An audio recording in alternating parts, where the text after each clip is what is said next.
But look, I do have real hope and optimism that the country will find people who will lead with integrity and with character, and there are certainly people on both sides of the aisle today who represent that. I think it has to be said that the current leadership of the Republican Party in the Congress, in the House, and a number in the Senate are not leading that way. But I think that that our history is characterized by moments where people put the country first and did what was right.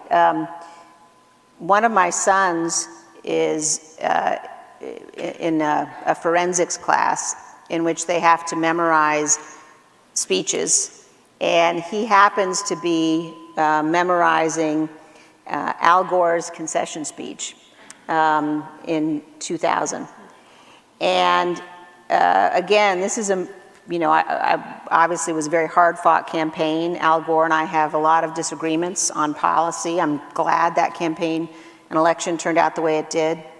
But go watch Al Gore's concession speech. It's worth the time. And as my son has been practicing it, it's very moving because Vice President Gore, I'm sure it was a very painful speech for him to give, but he captures how important it is. He says that the Supreme Court has ruled. He says, make no mistake, I disagree, intensely, firmly with how the Supreme Court ruled.